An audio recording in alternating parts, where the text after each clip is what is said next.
this week leading up to the game against the Jacksonville Jaguars, we thought we would do something a little bit different on the Patreon video. We thought we would get you a little bit of context about a first round rookie quarterback that is getting some snaps. That's right. We're going to take a look at Mr. Lawrence and also take a look at the opponent that the 49ers are going to be facing as they play Jacksonville for their next winnable game, I guess we would say. We've got 5 plays for you where we will be taking a look at Trevor Lawrence so that you can get some context around what rookie quarterbacks look like when they actually get some snaps. There are not a ton of wonderful things happening with this offense, and that's where we're going to start. The very, very first play, it is a 3rd and 10 play against the Bills, a game which they actually won on the strength of their kicker and the weaknesses of Josh Allen and the strengths of the other Josh Allen. But basically, you've got an offensive line and a pass protecting unit that is not great, and a team that loves to run a lot of empty, and the results are predictable. Yeah, it wasn't. So we kind of went back and looked. We wanted to see how he's looking recently, because obviously with rookie quarterbacks, like, a lot can change pretty quickly, and we want to kind of see where he's at now as the 49ers are about to face him. So we'll kind of let this run. But yeah, as you mentioned, I think things certainly are not very going very well for this offense in general, right? So the receivers are just having a lot of trouble getting open, and I think we're seeing him under pressure a lot. And because they're going to these empty looks so much, so they really, I think they're, like top 10 in the league in terms of the season for the percentage of the time that they're using these empty sets, and it's was even a little bit higher in these last couple games that we watched. And you end up in situations like this, right? So Buffalo decides to bring a blitz here, and you get that quick pressure, right? And so this is actually one of the rare occasions where they do end up getting somebody open. Marvin Jones down there at the bottom of the screen on the double move ends up getting by that corner, right? And this has potential to be a big play. But because of that pressure that Lawrence is getting, right, he's having to let this go a beat too early. You can see Jones at the bottom there just now kind of starting to break down on his double move fake, and Lawrence is already starting to release the ball, right? So he's got 2 guys in his face there. He just can't hold on to it any longer, and the result is the ball is out too early, and that leads to a little bit of an overthrow, right? Whereas if he was able to kind of hang on to this for an extra half a second, this is probably a touchdown. Yeah, and you look at the pressure, the blitz, he's got to get it over some hands. Ultimately, it does not end well for the Jaguars. And you get to the next play, a first quarter play against the Colts in the very, very next game. And things don't look much better for the offense. This boot action play is one that you could easily see Kyle Shanahan running. But again, no one gets open. It's a mess. This is not the only time this play looks a mess that they put on film. And then Lawrence does what rookies tend to do, which is maybe force a thing or two, and it puts the ball into harm's way, and it is almost an interception. Yeah, I mean, like you mentioned, we saw them run, a decent number of these boot plays, like most teams do around the NFL, and they just could not seem to get anyone open. So, I mean, you can see the guy that's kind of coming behind the line of scrimmage there from the top of the screen, he ends up getting picked off by the defensive lineman there. The tight end that is kind of more on the near side there, I think it's 84. He also gets kind of held up inside. So his short, easy options here get taken away.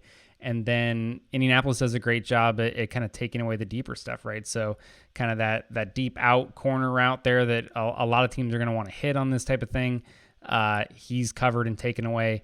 And there's a moment maybe right here where that deep corner route, the most vertical one that they've got here, could maybe be open. You can see the corner kind of start to open up and like he's going to fall off and look to drive on that intermediate route. And I think Lawrence has the arm to where if he gets rid of it here, there's at least a chance, right? I think it's going to be a very difficult throw no matter what. It's going to take basically a perfect throw to get it, over the top of that guy and get it to where the receiver can have a chance at it. But I think he's got that throw in his bag, but he doesn't let it go. He waits until the pressure starts to close more. And at that point, the corner's recovering, and he's also no longer in a spot where he can get a ton on this, right? So he ends up leaving it short, And yeah, I think it's just, and this was even something that he showed a little bit in college sometimes, where it was just like, he's got so much natural ability that he wants to try to make plays. And so there are sometimes like even at Clemson, right, where he forced some really ugly throws. And I think this is kind of one of those situations where he just needs to know, okay, I missed maybe the one window that I had to get something out of this play. Let me just go ahead and throw this away, and we'll live to play another down. Yeah, it is. It was unreal watching them run these boot plays that are easy money with the underneath guy, and then you've got Vishka Chenault who's under here just like looking around, like I don't know what I'm supposed to be doing here. My fantasy team is crying right now because I have both Marvin Jones and Laviska Chenault, and that is not. It's not looking good. It's not looking good for those guys, at least based on this play. We get to some of the good stuff though. Third quarter, 7:30, 3rd and 8. This is a deep shot to what Jacksonville loves to do, which is put what looks like a running back out wide and just throw absolute bombs to this running back over and over and over again. That is Agnew, a converted, I guess, kick returner who is running patterns out wide, running just deep shots. And this is a throw against cover one because the Colts are in cover one. That is absolutely on the money. And, I mean, it's a kick returner. And the results are predictable. It's tough when you've got two running backs up top there with him and Chenault. So, not a lot of great options. I mean, and you can see like here, right, he's basically having to trust that his guy can make a contested catch and kind of win this individual matchup, because you look across the board here, right, and like they're all kind of locked up, right? Nobody's getting separation. They've got the vertical routes on the outside, and they're trying to get kind of the slot receivers there hooking up just beyond the sticks.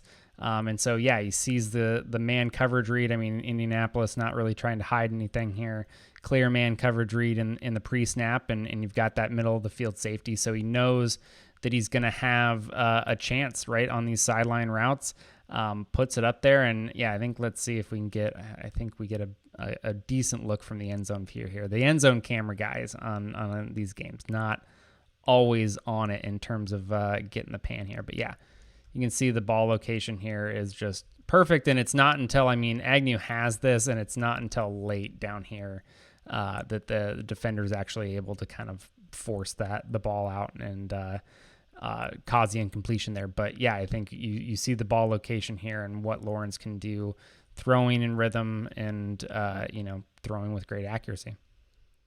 It really is pretty ball location, and I do think that pre-snap read of like, all right, it may be obvious to us where they're looking or that it is a man coverage read and you've got a single high safety. But if you look at what they're or how they're lined up, you look at the corners head up, looking at the receiver, it's usually a giveaway that it's man coverage. I mean, that was 49ers-esque in the way they structured their defense, but always look at their heads. You get to the fourth play. This is the fourth quarter, 3rd and 10. This is another deep sideline shot with beautiful ball location. And I mean, this is the tantalizing aspects of his game. He is able to get this ball over to a wide receiver that's threatening down at the bottom of the screen. And I mean, it's pretty ball location. He throws it away from leverage. It's a good play overall. And this is great. I mean, this is exactly what you want out of a first overall pick. Yeah, I mean, so it's another one, right? He's getting pressure. I mean, Indianapolis, bunch of guys up on the line of scrimmage there. They're going to bring a good chunk of those defenders and only just kind of drop two underneath guys out.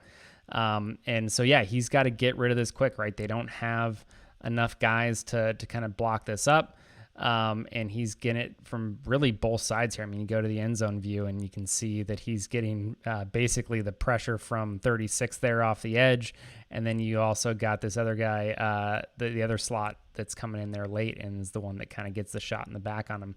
But this ball, yeah, back shoulder. Because again, it's not like anybody's getting separation here, right? There's not a lot of places you can throw this, and he puts it right on the money there and gives Jones a chance. And I think that's kind of what you're seeing, right? Is like sometimes he is trying to do too much and he makes some silly rookie mistakes, but then other times he is literally the only reason the play is successful, right? And you can see on this play, I think, why the Jaguars were so comfortable and why they felt they needed C.J. Beathard. Because who is going to teach this man to get hit quite like this. I mean, look at he gets rocked. Yeah, Oh, I mean, brutal. his soul left his body and entered CJ Beathard for a couple of plays. And then CJ Beathard came in, had a couple big time throws, and then went back into Lawrence's body. No one else teaches you how to take a hit like that quite like CJ Beathard. That's all I'm saying. He's a perfect backup, perfect mentor if he's going to continue to get rocked like that. He's got a Final lot of play. photographs you can have him look at. He's Final play. This is the first quarter of the game against the Colts. This is a 3rd and 10 play. What you want to see here is what the quarterback does when there is a clean pocket. And for the Jaguars, that means maybe the Colts only rush 2, because that's when you get clean pockets with the offensive line that they've got. And that's exactly what the Colts do here. They only rush 2.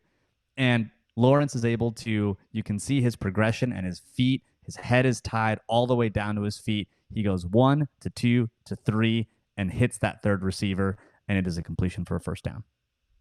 Yeah, you're getting kind of so this is, again, 3rd and 10, getting a really soft version of cover 3 here from the Colts, and really just trying to play guys at the sticks. And then you also get the lineman dropping out, right, and kind of really trying to just fit in the passing windows, right, make those spaces a little bit tighter. And so, yeah, you can see he's basically looking middle of the field, right? Jaguars doing something that a lot of teams love to do in these situations, which is just let's send multiple receivers down the field and have them hook up right beyond the sticks. So he's looking at that, middle of the field guy there that he gets taken away. And I think when you see the safety that's kind of down to the boundary, who should be dropping down and really affecting this throw a little bit more, gets a little sucked up inside. And I think this is kind of the thing that's nice, right? It's like, not only do you see him, moving through progressions when he has time to do so, and finding the open guy, but I think here, like, footwork is really not even that clean, right? Because he's going 1 to 2, but he takes this extra step, and so that kind of like puts him a little bit off, a little bit late on the timing, but he's got a fucking rocket, so it doesn't matter, right? So he can fire this in here and get it before anybody has a chance to close on it. So I think, yeah, when you do see him have a little bit more time and have the ability to kind of stay within rhythm, it is definitely better results, as you would expect, right? That's going to be true for most quarterbacks. But he's got the arm strength that is there to kind of make up for any little deficiencies or things that he might be still trying to clean up. So that's just some additional context about what a rookie quarterback with some experience and what some thought was the best rookie quarterback in this class. Not everyone can be Mac Jones, I know, but that's what they thought was going to be the best overall pick. And I think overall, you have some rough spots, you have some rookie mistakes, you have some instances where you can see he's trying to force some things, and the team around him is certainly not helping him. The play where we showed where he went full CJ Beathard and got rocked was not uncommon. No. He is getting hit often, especially from edge pressure. They're empty a lot. You get a free rusher on the edge. It's the quarterback's responsibility oftentimes, and he's getting the ball out, but he's also getting whacked. And you can see though that he's got some talent. He's got some things to work on, and so I think overall he looked pretty good. How would you compare that really quickly to what we've seen in a quarter and a half from Lance? I think very different. Yeah, I think with what Lawrence is just further along in terms of his ability to process things, and I think you can see Lawrence, most of the time he's getting the ball out when he has the chance to do so, right? He's getting the ball out in rhythm, and you don't see him make have a lot of situations where he, like, there's something there that he can see and he like holds on to it and doesn't pull the trigger, right? Like, he is a quick decision maker, and is going to get the ball out of his hands pretty quickly when he has the opportunity to do so. So I think, yeah, it's a little bit different from what you're seeing from Lance right now, who really is more hesitant. And I think even the ball location, I mean, Lawrence hasn't been great, so far this season, certainly not up to what he was at the college level, but I think even then it's still clear, like, he has more throws that are accurate, and then even the bad stuff, like, it tends to be at least catchable most times. I mean, don't get me wrong, there's some ugly throws on there too that he has, right? Some of which, one of which we showed, but I think overall he's a bit further along than Lance is. Well, hopefully that gives you some context about the team we're going to be facing, about first round quarterbacks in general. So thanks for tuning in. Thanks for the beer. For those of you that are giving David shit about his network, he's going to go ahead and charge y'all $10. Remember? Yeah, you got I'll get double you my up. Venmo. That's going to come straight to me. Thanks again for tuning in, and as always, go Niners.